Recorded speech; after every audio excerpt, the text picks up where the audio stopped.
welcome back to this week's episode of Women's Wellness Wisdom, Hormones and Beyond. I'm your host, Dr. Jenny Cortano, and I have our co-host, Adrienne, with us. Today, we're going to talk about something super important to pregnancy and specifically to early pregnancy and supporting pregnancy, but then there's so much of that carries over into motherhood beyond. So I'm going to let Adrienne introduce herself and maybe tell us a little bit about why she was so passionate to do this topic today.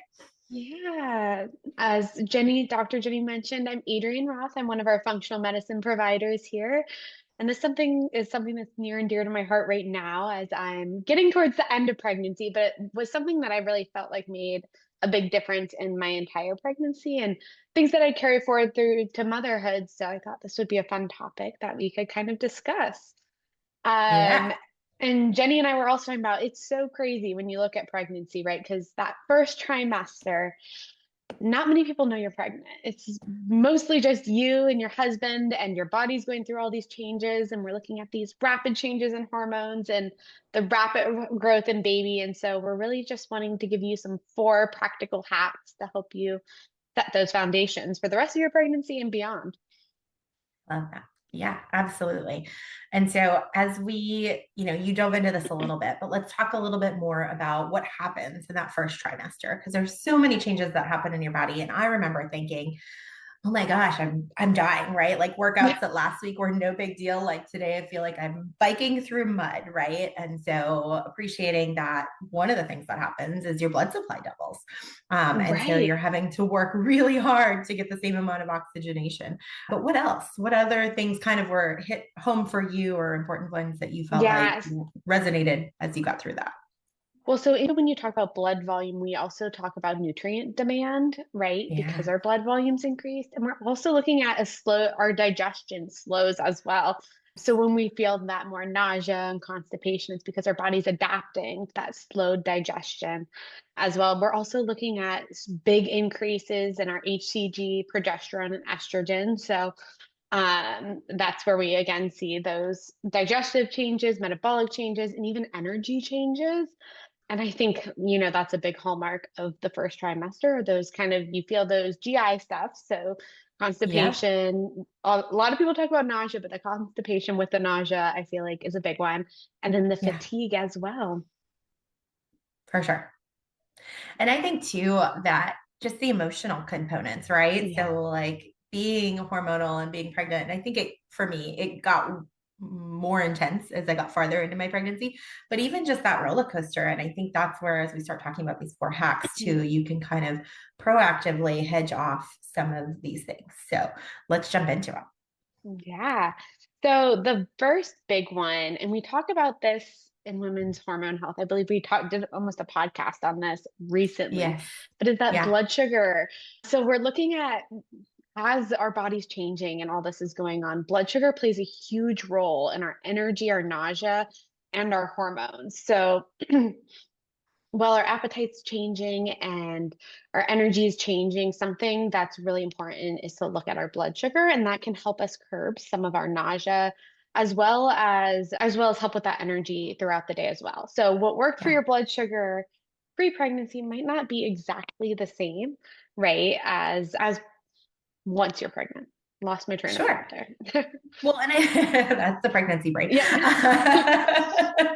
And I think, people say as a joke, right, you're eating for two, but the reality is you are. And so that likelihood to spike and drop goes up so much as well as those nutrient demands are changing as your body's using fuel differently. And so one of the things that I think is so important is making sure proactively to manage those symptoms and prevent yourself from getting into that situation in the first place. And so what do you do? What was your go-to for that? Yeah, so I think the biggest things you can do is when you're eating well, one is eat frequently throughout the day. I think eating small Yeah. amounts frequently helps curb that, but making sure that they are either fiber-based, protein, or fat-based really helps. I mean, we're all going to have those cravings and those things we want, but try incorporating those foods, the fiber, fat, protein that will help curb that blood sugar spike.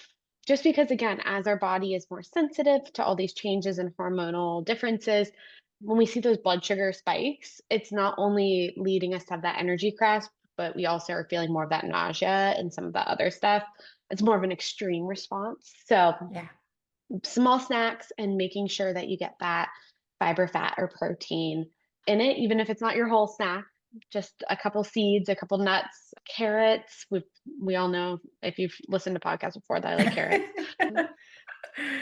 Believe it or not, I think I'm done with them for now. Oh um, no. they've left our house. That's Or funny. even nut butters, things like that to help with it. I would also say that one of everyone's pregnancy is different, but one thing I experienced was nausea in the morning. And I Mhm. noticed if I had a snack with a protein, fat, or fiber, almost the second I opened my eyes, I could curb the nausea for the Sure. rest of the morning. And that was just my blood sugar. I couldn't explain it, was really wacky when I would wake up. And if I sat up and even took 5 steps out of bed, I would be nauseous. If I opened my eyes and ate that fat or protein, it helped me kind of curb that and get through. So if you're Yeah. experiencing that, maybe trial that, but everyone's a little different. Absolutely. Well, and I think even as you think farther into your pregnancy, right, managing your blood sugar is a great way to eliminate or reduce the risk of gestational diabetes as well. And then preeclampsia is another thing Hmm. that having enough protein on board can really help regulate and diminish that risk. So not only are you setting yourself up now, but thinking about what that's going to do for you throughout the next 9 months as well. And it's actually really interesting. I've seen a couple studies recently on sugar, blood sugar, and its impact on your child's blood sugar once they Oh, come yeah. as well. So Yep, for it's sure. not saying not to eat those sugary snacks necessarily, but let's use some of those tools to help curb them and curb those spikes, Yeah. um, and Yeah. hopefully make you feel better. For sure, for sure. One last note I want to add there because I think you just brought up such an important point about how that impacts your child too. I read a recent research article as well that was talking about cortisol, right? And so if you've been hanging around with us long enough, you know that blood sugar and cortisol are so intimately related that cortisol being higher during pregnancy and blood sugar isn't the only thing that regulates that, but is a big component of that can actually have an impact on your child. So this particular study was actually talking about dental development in kids and it being sooner in children born to women with higher cortisol. And not necessarily to link that piece specifically, although that's interesting, right? Like, I think it's more about the impact that that has, right? So you not only are you doing this for yourself, but you're doing it for your child as well in many ways. Right. And I feel like, unfortunately, us as women sometimes are more of like when it's impacting other people, we start to feel the weight of it a little more. Yeah, Whereas, it should be enough for us to do it for ourselves, but that extra for little sure. motivation sometimes when we know that there's a bigger, there's bigger pieces at play. Absolutely. It's really Yep. interesting. So now that we've talked about blood sugar and we kind of linked that to cortisol, I'm going to make the jump into the regulation of the nervous system as well, because those two things go hand in hand, right? And so, what about regulating your nervous system was so important to you in that first trimester? Right. So I think you're feeling all these different hormones, right? Not only, I mean, for me, even just life changes, right? So Sure. like this is something I planned for and I wanted, but the idea of my life totally changing is obviously emotional, in addition to all the hormones that are at play. And so you're kind of have that excitement and uncertainty mixing together. And so when we're also looking at hormone balance, we're looking at that cortisol and how it affects our hormone balance. You're going to get more of those highs and lows. And it also affects the fetal development, as you talked about, and Yeah. in and out of the womb later on in pregnancy, once we get out of the first trimester, cortisol actually impacts placental blood flow as well, Yeah. which is really interesting as well. And even as you progress on to labor and delivery, I've learned a lot that the tension you carry in your body affects the Sure. delivery of your baby as well. So it's Yeah. kind of one of those things that when you're earlier on in your pregnancy, there's a lot of fear, emotions. You're sometimes worried about the pregnancy too. And so it's trying to build those habits early on to set the foundation for the rest of your pregnancy and motherhood, right? Right. It's just a constant dysregulation, I feel like, Yes. or And having children, I it's something that you have to practice regularly. Yeah, absolutely. Well, and I think even with infants, right? And we know that maternal infant connection and that ability for a patient or a child to connect with their mom requires or relies on that regulation of the mom as well. And what you do, and you'll find this out soon enough, is regulating to that baby and vice versa, right? And we know this, right? We know that an anxious mom is going to have a really hard time calming that baby. You can't get the baby to stop crying. Somebody else Hmm. who's not anxious takes the baby and the baby calms right down. And that's because of that loop, right? And so I think you're right, laying the foundation of that nervous system regulation early on in that first trimester can be so helpful for your body, yes, but then throughout the rest of your pregnancy, your delivery, and then into that postpartum fourth trimester as well. Right. And again, when we look at, if we go back to first trimester specifically, we're looking at the fetus is going from a poppy seed to a lime. And so, really, what we're trying to do, there's so many crucial developmental milestones. So, I remember Yeah. when I was in the first trimester, I feel like every week and the brain was being developed, the spinal cord, some of Yeah. those foundational organs. And we just really want to create that internal environment that's optimal for these organs to be creating. And then later, I feel like later on in pregnancy, there's so much more going on with refining, processes and getting ready for the outside world. But really, those main organs are all developed in the first trimester. For sure. Yeah, absolutely. There's so much of that nervous system that is developed in that time frame. And so I think you're 100% right.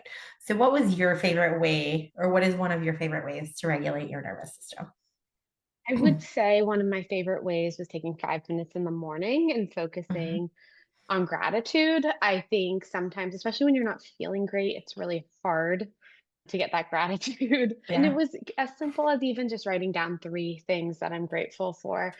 I feel like gratitude for pregnancy for me became much easier the later I got my pregnancy because you feel those little kicks. You're feeling a little better and things like that Yeah.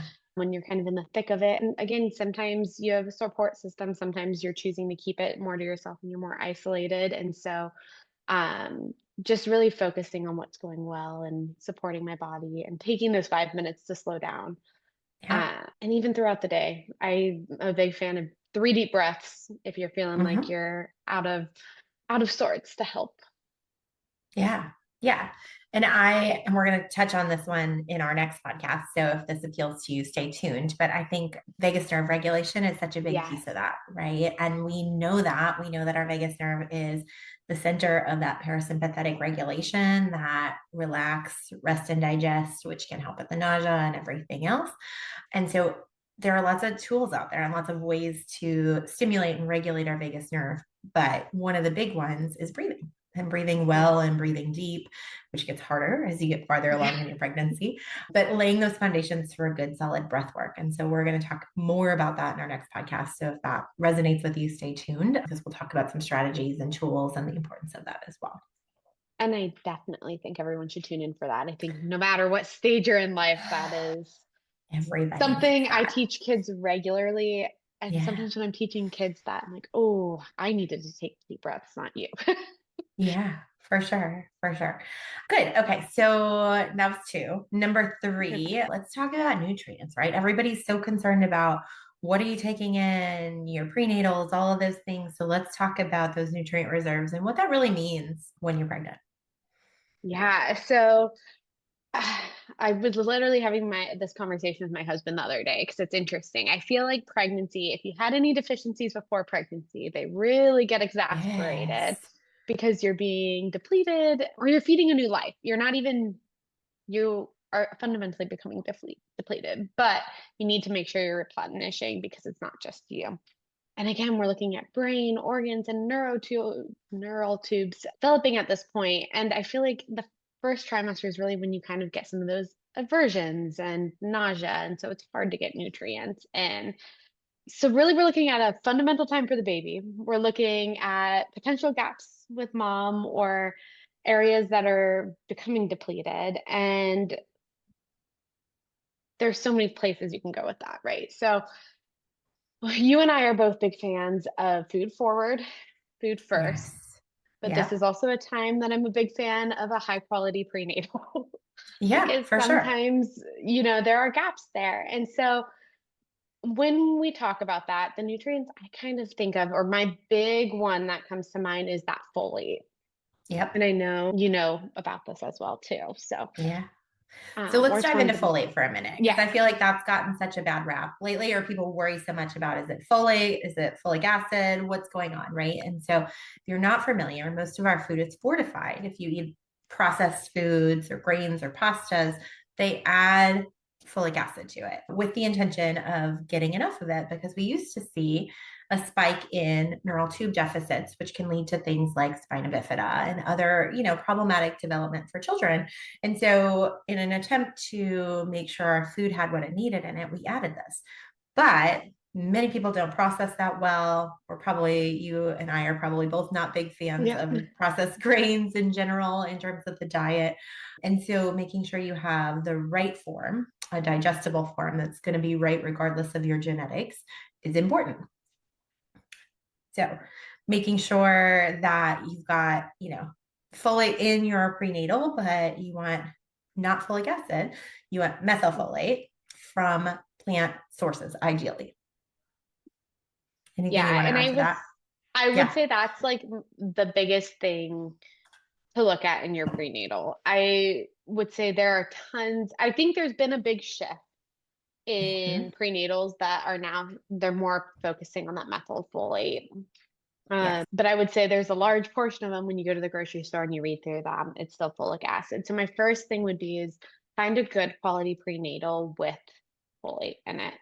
And again, like if your body can handle the folic acid, which a lot of people can, that's great, but we just don't know who can and who can't. So Yeah, it's most just people safe haven't to had be the going the testing other way. done, right? So Right. why even put yourself at risk? And you might be able to, but you may be developing a fetus that has genetic mutations that cannot. So it's Right. not worth the risk, in my opinion. And so we can drop a couple of recommended vitamins, preferred Yeah, vitamins from our perspective in the show notes when we do this as well. So if you're looking for, well, what do you recommend? We can definitely get you those as well. absolutely. I'm trying to think. The other essential nutrients I really focus on is omega 3s. So, Yep. omega 3s, DHA for brain and nervous system development. Choline is really great as well. Yes. These are things that I try to incorporate in food. So, like choline is very, or there's cholines you can find in eggs and things like that. Yep. I also Mm-hmm. take a choline supplement, or my prenatal has a choline in it as well. Yes. So, choline, omega 3s. And then the other big one that I've read a lot about lately is magnesium and how I think, as you know, Jenny, a large portion Yeah. of our population is deficient in magnesium, and the Mm-hmm. holes really come out when you're pregnant. And that's where we actually see more of the cramping, the nausea, the insomnia that comes along with pregnancy might actually be more of a magnesium deficiency than a pregnancy symptom. So if you're For experiencing sure. any of those, supplementing with Yep. magnesium might be a good idea. Yeah, and magnesium is so important for detox as well, right? So that baby is Yeah. relying on you for that exchange of waste. And so if you don't have enough magnesium to be able to excrete that from your body, you might be recirculating toxins, which are then going to go and cross over into the baby as well. So I would just add that as another reason why magnesium is super Yeah. important. And actually, that kind of leads into our next point too of Yeah. detoxing. But on the nutrient standpoint, I think I really want to hit in on the first trimester is hard. There are foods that you won't want to eat, or it depends on the person, right? But really seeing, making sure you get those nutrients in one way or another. So it will lay the brick and mortar for the rest of your pregnancy and For for your sure. baby. Yeah. And I think, again, like you highlighted earlier, we are very food forward. And if you can't get the food in because Yeah. of aversions, because of nausea, because of whatever, you're going to do a lot better if you get the supplements in and they start to limit and prevent some of those symptoms, that then you can start to be more food forward again. So I think one way or another, making sure you can get this in is important. And actually, I think it's really interesting with the nutrients that as I became more nutrient deprived in the first trimester, I saw an Sure. exasperation in my symptoms, right? And it became this cycle of I don't want to eat, I'm nutrient deprived, and it's getting worse. And so, kind of finding where you can find a break in that cycle, what foods you can eat, what vitamins help you out will help you feel better. And then your appetite will then increase as well. So, if you find yourself in that cycle of that downward, like, feeling really bad, I can't eat, really see if you can find either some sort of supplementation that you can stomach, and then Mhm. any foods that will get you any of these key nutrients. Yeah, absolutely. All right, so let's then go into detoxification and specifically with that, thinking about our gut and our liver. And so, what was important to you as you were going through that first trimester related to that?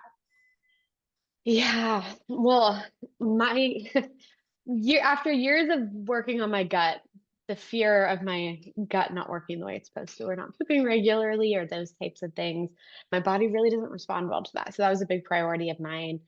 So that's where, this all kind of goes hand in hand, right? So I was really focused on that magnesium and eating those fiber foods. So I knew I wasn't going to get too many vegetables in, but if one of my snacks had some broccoli in it, just really trying to keep things moving because again, you get in that cycle of, Mm-hmm. hey, I'm not detoxing, I'm feeling worse. And I don't know if you've experienced that because that's kind of, I feel like the pregnancy for me was a cycle. It's like when you get into these, not deficits, but these holes, they're harder to get out of. And so Yeah. finding those things that can keep you moving, Yeah. literally, I my think gut. I think my body served me so well in pregnancy, and this is not most people's story, right? But my cravings were salads, eggs, right? And my husband was like, "Can we go get ice cream?" I'm like, "I don't want that," So my body responded and reacted to the things that I needed. And again, I think that's atypical for most women during pregnancy, but I had a great pregnancy in that regard. I didn't have to work hard to get those things in, but I appreciated how much they were impacting in a very positive way what I needed.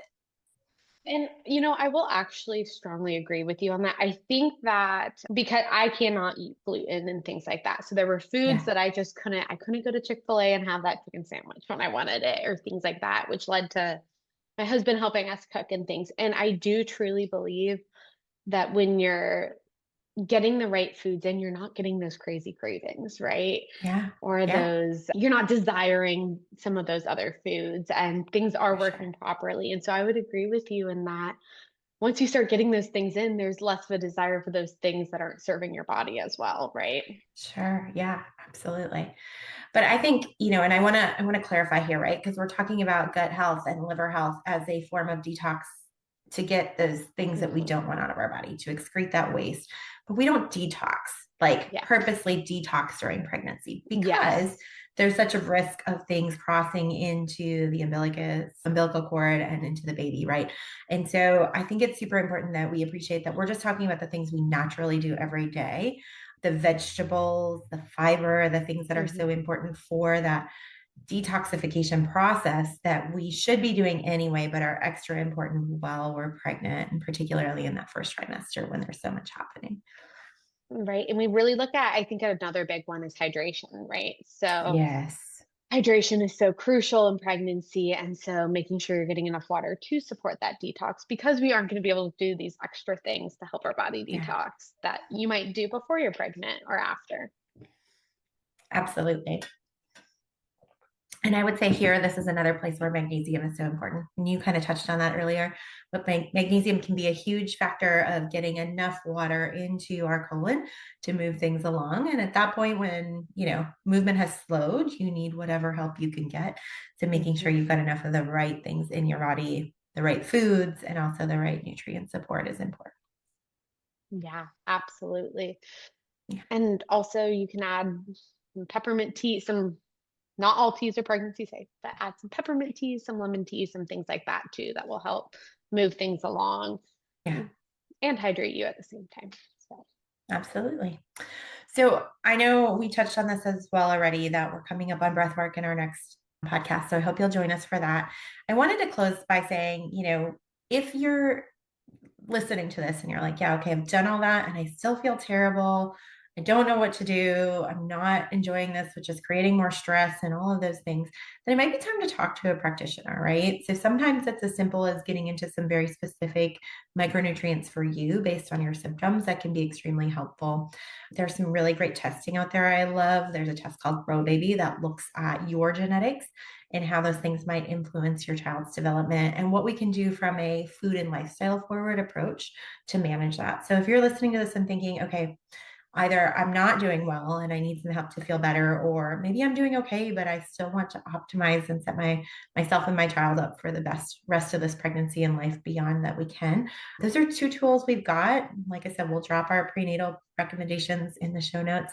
But if you're looking for some support specifically to get you through that first trimester and beyond, then reach out to us. We're here for you. We'd gladly chat with you, have a conversation about what's going to be best for you and how do we support you and your growing family too. Yeah.